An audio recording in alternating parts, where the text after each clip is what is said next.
Thank you very much. Thanks very much for the invitation. It's a real honor to be invited.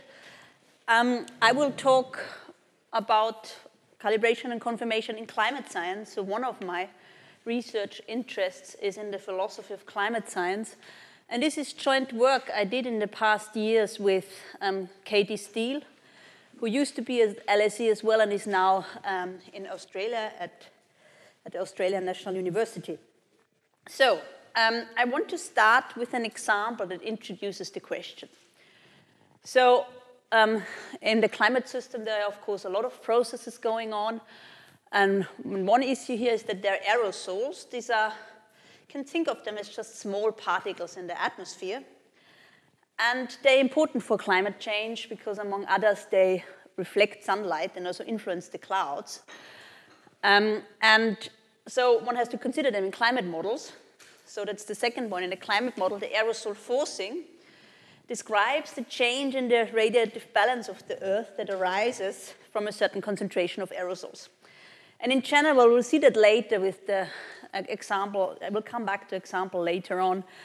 The aerosol is believed to have a negative effect, so it leads to cooling, so really counter to the greenhouse gas effect, partly because it reflects sunlight, but also partly because it changes clouds. Okay, but what's the problem now? I mean, this is done differently in various models, but it often happens that the aerosol forcing is, of course, not, I mean, is unknown because the physical processes are so poorly understood. For instance, especially one doesn't understand well at all how the aerosols influence the clouds. So one doesn't know the value of the forcing. And what one does in those cases is to estimate it from the data, the simple statistical estimation procedure. And that I will call calibration. That standard philosophy terminology also used in climate science. Terminology varies, so some call it tuning. Calibration and tuning are probably the most common terms.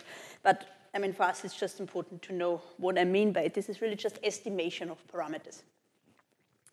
And if you do that, so if you have a set of data and you use these data for estimating parameters, you can ask then yourself, can you use the very same data or the very same observations to show that your model is a good one or not a good one? So can you use the very same data for confirmation?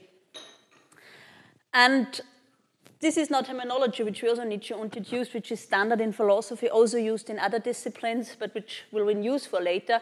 So if data have already been used before for calibration, then they would not be use-novel because the data have already been used in the construction of the model. So use-novel means, I mean, as it is in the word, that the data haven't been used before for something else. And another terminology which we need is double counting. And if you use data for calibration and confirmation, then you double count. So that's double counting. I mean, double use would in a sense be a better word, but this is just not the standard terminology.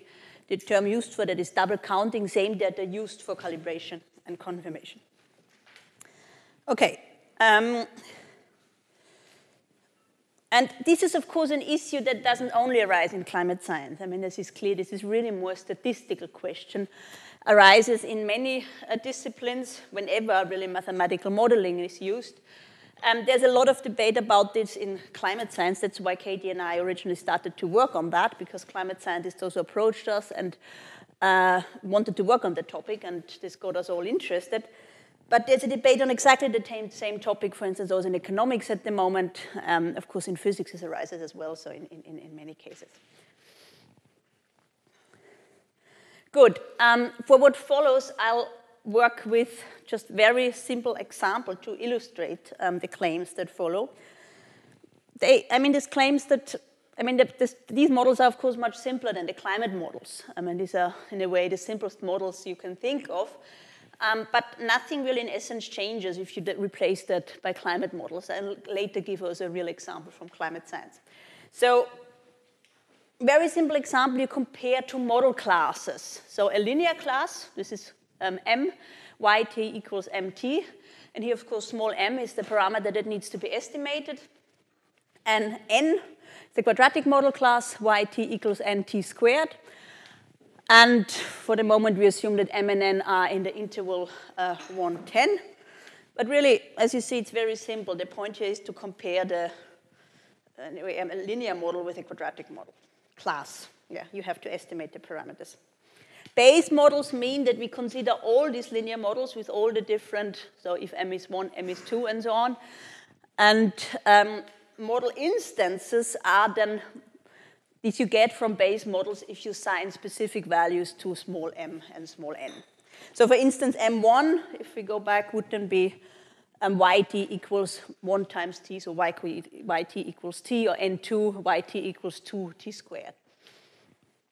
Okay, these are model instances. And then, of course, you always need some distance measure. So if you want to compare how observations relate to the models and how far the observations are from the models, you need a distance and different choices here, but standard choices are, of course, the squared distance or the calibrate distance. Okay, and in that framework, when you have these Bayes models and the model instances, then the question of double counting and use novelty is in a way the following. So if data is used to determine which instance of a hypothesis is true, so which instance of hypothesis is true, so which Bayes model is, which model instance is the correct one, can this data then also serve to confirm the Bayes hypothesis? So that's the question of calibration. So you use of double counting. You use the data for estimation to pick your right model instance, so to speak, and then the question is, can at the same time also be the Bayes model be confirmed? Of course, there's a question. I mean, one could say a lot about that. I don't go into detail, just work with one simple assumption. But of course, there's one question about which models you use, and then the question what hypotheses you have about how these models relate to reality. And of course, usually in climate science and in many other science, you don't think that the model is, you don't assume from the outset or that it doesn't need to be 100% correct. You allow some error. For instance, here, I mean, this is just as simple as possible. Again, you allow some normally distributed error that you say, well, the model class M, and this is your hypothesis now, that yt behaves linearly, but some structural error is allowed, and this error is normally distributed. And big N then is the quadratic model class, and again, you allow some error. In climate science, structural error, some error is always allowed because you find that if you don't allow for that error, then simply everything fails. I mean, you don't get models where there's always total agreement. That simply, it's not, climate science doesn't have such models. That doesn't work. That's too complicated. And okay, this is just, but it's a common assumption anyway. So you have models allow some structural error, and from this you get your hypothesis. Okay, and now, I mean, this was really introducing the basic terminology. Now about the outline, we had the introduction now. And what I want to do now is really summarize in a way the debate in the literature, as well as what Katie and I have written about it. So the next session is on accounts based on intuition, which are out there in the literature and so need to be summarized. Then we look at Bayesianism and classical model selection theory. These are the two frameworks we explicitly investigated in our papers. And then I come back to an example from climate science to apply all this. Okay, about the accounts based on intuition. So this simply a sentiment. It's developed by some philosophers, but you also find it intuitively simply expressed by some scientists that the use-novelty criterion is an important one, so that data cannot be used for confirmation if they have already been used for calibration before. And that hence double counting is illegitimate and you shouldn't do that. These accounts, as we have found them in the literature, are really often based on intuitions. It's not that they are somehow derived from some formal reasoning, but often developed also on the basis of case studies. Very prominent philosopher who developed this is, of course, John Werndl, also from LSE. So he endorses the use-novelty criterion, argues for it. So he has, for instance, this phrase. I mean, he's written a lot of papers on that. Using empirical data E to construct a specific theory M1. Within an already accepted general framework, M leads to a M1 that is indeed supported by E. So this is not a calibration or the estimation step. You single out your model instance. But then he writes, but E will not in such case supply any support at all for the underlying general theory. So it can't support the general Bayes model theory. And I mean, this is a philosopher, John Rohrer. The other is the IPCC report. This is from the 5th assessment report, not from the 7th, so the previous one, where they write, it's really just, this is in this section on evaluation of climate models, and really, again, I think just an intuitive expression. They write, if the model has been tuned, tuning is calibration here, as I mentioned before, to give a good representation of a particular observed quantity, the agreement with that observation cannot be used to build confidence in the model. And build confidence is, of course, the confirmation step here. So essentially saying, if you've used data for calibration, don't use them again for confirmation. What we want to do, or what we aim to do in our work, Katie and I, is really just saying this picture is far from clear. I think it really depends what confirmation theory, so what theory you subscribe to about what it means that models are confirmed. And the answer might very well, and I think probably, I mean, indeed, as you will see, does depend also on the confirmation framework you choose. And our point was simply to say, well, this intuitive picture, as it is often expressed, is far from clear. And Bayesianism and model selection theory, the theories we have looked at, for instance, provide us with a different picture. And we'll look at that now. The first one is Bayesianism. I mean, you all know the main, still stated here, this is really probabilistic confirmation theory, and the main postulate on which the theory builds is, of course, the one you see here, that the probability of the model given the evidence is given by going back to the probability of the evidence given the model, multiplied by the probability of the model, then divided by the probability of the evidence. And in our papers, I mean, we have developed it formally here. I really covered that more intuitively because of also lack of time. But if anyone is interested, we can, of course, discuss it later. And it's also the formal details are all in our papers. I concentrate here because it's easier to see what's going on the case of comparative confirmation, where two hypotheses are confirmed, what already I have outlined, M and N. So what you have is 11 data points. So, and I mean, this is, of course, usually you have much more than 11 data points. So, but in order that I can draw it on the table and doesn't need don't need too long, I have 11. So just get it hopefully roughly right. Yeah. So roughly something like that. Oh, no, I have 12. This is right, so I shouldn't get that wrong. Yeah, okay. And I mean, intuitively, if you have now the model class M, the linear one, so if something like this, and then the quadratic one for the linear one, you would just do something like that. Find your best fitting model instance. This is 5 yt equals 5t. Sorry, I hope one can still read that. And then you would do the very same for the quadratic thing and would maybe do something like, sorry, that's not good what I meant. So maybe something like that. And here you have, I think I said so this is n2, yt is equals 2t squared. So that's just, of course, something you would do standardly. You would look what's your best fitting model instance. And this is also what is on that slide. Assume, suppose it's 5 for the linear model class and 2 for the quadratic model class. And then, I mean, that's, the example is carefully chosen. So if you now look here again, of course, you would immediately intuitively judge that, well, okay, of course, you can find the best fitting model instance for N and for M, but the data seem to be much more linear in a way. Then, I mean, this one has a much better fit than the quadratic model instance. So this is what's here on the first point. M5 has a much better fit with the data than N2.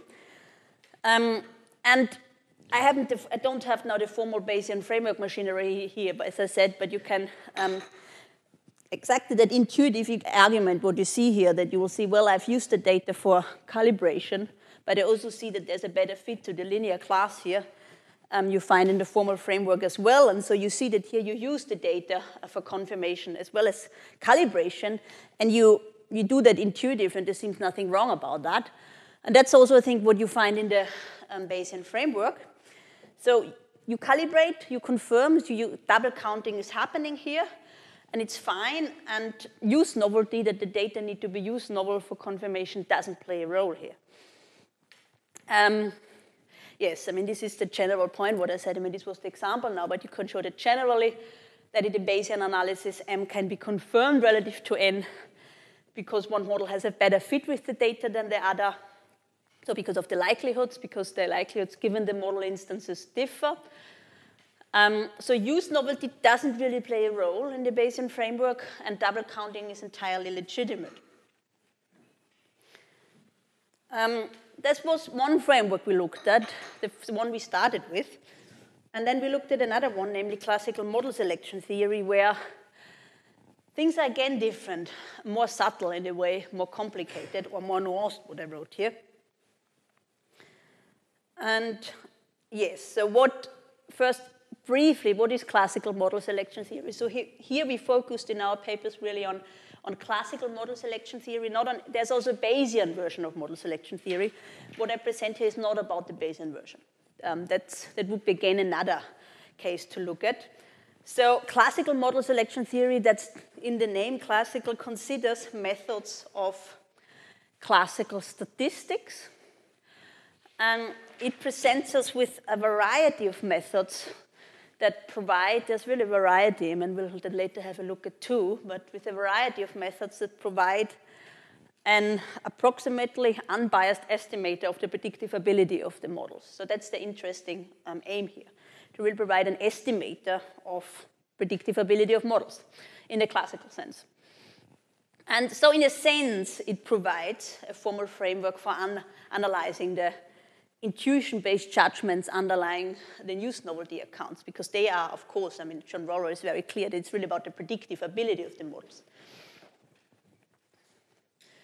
And there are two main cases. I will go into these two cases on the next slide, but just summarize them here for a start. So there are methods where use novelty has a very clear role to play from the outset, and these are methods such as cross-validation. They're required to be use novel. Still, double counting happens. We'll come to that, how this goes together. There are other methods where what's going on in a sense is more hidden, such as the famous AIC, the archaic information criterion, where data are not use novel, but still use novelty plays a role in the sense that there is a penalty in what you might call the confirmation score, in the estimation of the predictive ability of the model, because the data have been used for calibration before. I mean, this is an intuitive description. It will become clear, I think, what I mean later on. Okay, what happens with cross-validation? So let me briefly return to this. Okay, I think I draw the whole thing again.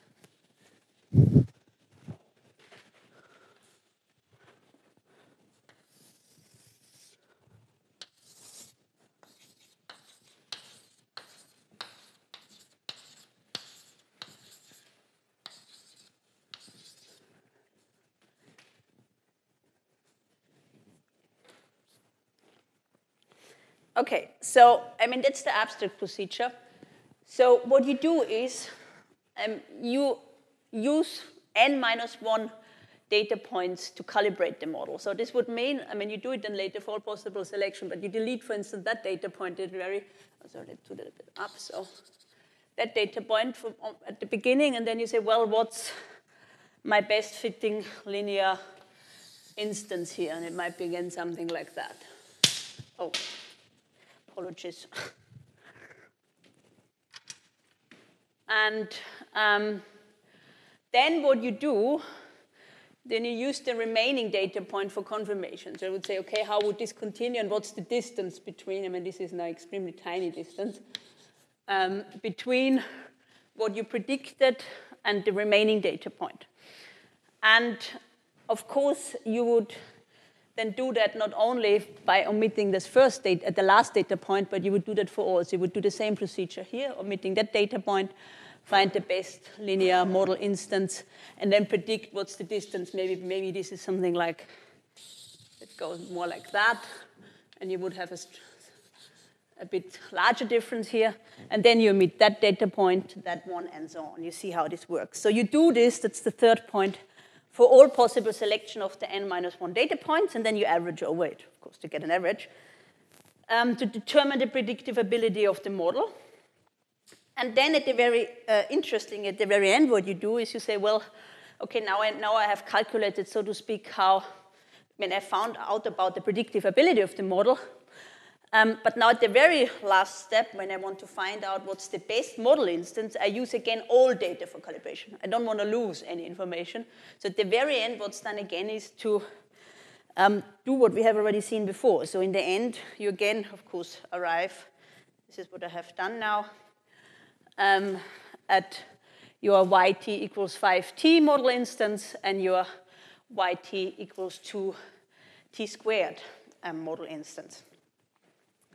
Okay, this is cross-validation, and as you see immediately by the very fact that we just left out one data point, is that use-novelty plays, of course, a prominent role here. And that's of course, also emphasized in the literature when you read about that procedure, that use-novelty, that the fact it's extremely important that, for calculating predictive ability, that one data point is omitted, and then the model is tested on this very data point. So the data for confirmation are required to be use-novel. Still, there is, interestingly, double counting, because in the final step, you, of course, use all the data again for calibration, so for estimation. So you have that use-novelty plays a role, but that still double counting is allowed. So this, for instance, if you compare that to the intuition-based judgments that say no use-novelty, use-novelty required, double counting not illegitimate, that goes, of course, in the other direction. Use-novelty is good here, yes, but still double counting is fine as well. Okay, then let's go to the second, what I've said, the second kind of procedures that are happening here. And that is the AIC, the archaic information criterion. What you do here is you determine a score that describes the predictive ability of the model. The lower, the better. And you see here, what is important here is, that's probably the formulation most of you know, so minus 2 log L plus 2p, where L is the likelihood of the data given the best fitting model instance. P is the number of parameters that are calibrated. And so what you see here is, of course, that,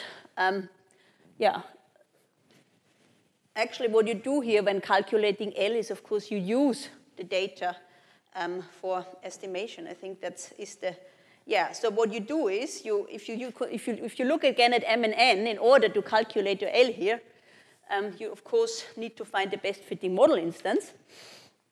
So use the data again for calibration, but you also use them for confirmation, because you calculate a score, which helps you then to decide between your various alternative models. So data are, as I write here, used for calibration and then for confirmation. So they are not use-novel, not in a sense as they are here for the cross-validation procedure. So there is double counting going on, that's clear.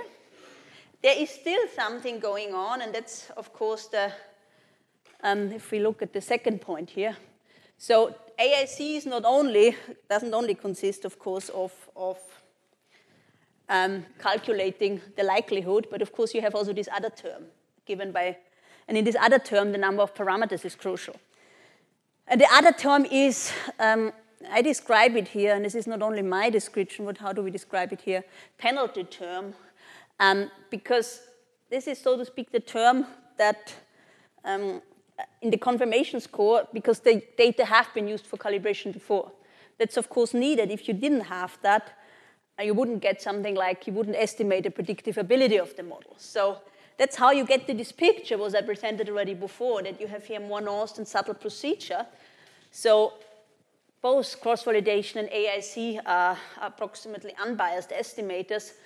And for the first kind of procedure, the use-novelty was apparent, and double counting was also legitimate and even normally done.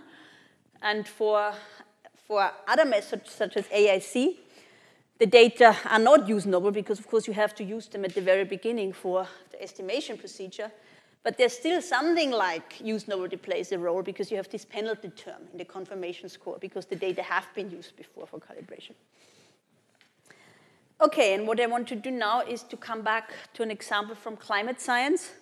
I've mentioned at the very beginning that there is a really lively debate in climate science about exactly this issue of use-novelty and double counting. So there are papers where they sometimes call that indirect reasoning or circular reasoning. And so you find, if you go through the literature, I mean, there are lots of different papers with lots of different discussions and arguments. But one issue that is raised is whether, when you're double counting, whether what you do, this is circular reasoning, so reasoning that is not allowed. And so there are papers where double counting is done, and then other papers that ask the question, well, is what is done in those other papers circular? Is this okay what is done here or not? I mean, the whole thing of circularity, I think, is philosophically not the right term, but I think the main picture is that there are papers in climate science where this is done, double counting, and then other papers that question whether what is done here is legitimate or not. Okay, I just give one example where data are used for calibration and confirmation. We'll see that. And just see, of course, they don't explicitly say in the paper what confirmation framework they endorse and might even not have one specific in mind, but it still comes closest to one of the ones I presented here. So this is Harvey and Kaufman. It's exactly about the aerosol forcing we started with. Aerosol forcing measures the change in radiative balance resulting from the concentration of aerosols. Of course, change is, in a way, simplified, said change in mean temperature. And already said that the aerosols are believed to have a negative effect, so they lead to cooling. And what Harvey and Kaufman do is they want to estimate the extent of this radiative forcing change. And they use temperature data, of course, the most widely available. So mean surface temperature changes data, global temperature changes data, those where we have the best records to test and constrain the aerosol forcing. And what they do is they consider different model classes and compare them. I focus here on one of the comparisons they make. Here they compare M and N, and this is, of course, it's now not our linear and quadratic model class. So what they do is M is here consisting of models that consider natural and human influences, so to speak, so natural and anthropogenic forcings to describe climate change. And big N, in that case, are models that consider only human influences to climate change, so that omit the natural forcings. And the question then is, which of these models is better for describing the climate data? And that's the question they address. And I mean, this is just to show. So let's go back a bit to the previous slide. So these are base models in our previous terminology. They're M and N, and they of course have a free parameter, namely the aerosol forcing. And what they do now is to look at all the model instances. So M1, M2, M3, what I had before. Now, of course, they're different values because the aerosol forcing is usually negative. But it's really looking at all the different model instances for M and looking at all the different model instances for N. And then really look whether, I mean, the issue here is whether the model instance you get is a good one at all, whether it fits to the data approximately or not. Because many are way off anyway, then you can exclude them. So that's the point of that picture here. But it's a well-performing model instance. You actually see, if you look very closely, what I said before, that it's not, I mean, the gray shaded area is observations plus observation uncertainty. So it needs to be within the gray area, but it's not required that it's always completely within the gray one. And you see that actually here around between 1914 and 1960, it actually is out of the gray area a bit. That's what I said before. You don't never get a perfect fit, so some model error has to be allowed, and this is fine. But this is one of the best performing model instances. It looks like that. And so, yeah, what I said before, you have this model class M, and you have model class N, and you look at the model instances. And let me just quickly, what I don't have that on the slides, but what they actually find is, in that case, extremely drastic, and for that reason, very easy, that only in only for the base model M, so there are only model instances in M that are, well-performing model instances. So, in other words, all the model instances in N are not well-performing, but are far off from the data. But it's a very clear case.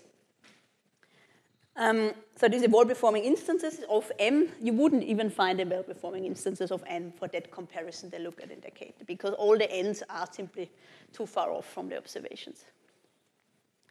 So, and what they conclude from that, of course, is that M is confirmed relative to N, and they also estimate the aerosol parameter. I will come to that. But the question underlying is they've done that study, the issue of using data, the very same data for calibration and confirmation arises here. And you can now look at the three accounts I've introduced before. So there's the intuition-based account. Recall where the idea is really that use-novelty is necessary, and double counting is something that you shouldn't do. It's illegitimate. The Bayesian position is use-novelty is just something that doesn't play a role besides the point. Double counting is happening and is legitimate. And then this classical model selection theory, that whether there is a role for use-novelty, whether it's the direct role as in the cross-validation procedure or the more indirect role as for AIC, and double counting happens here as well.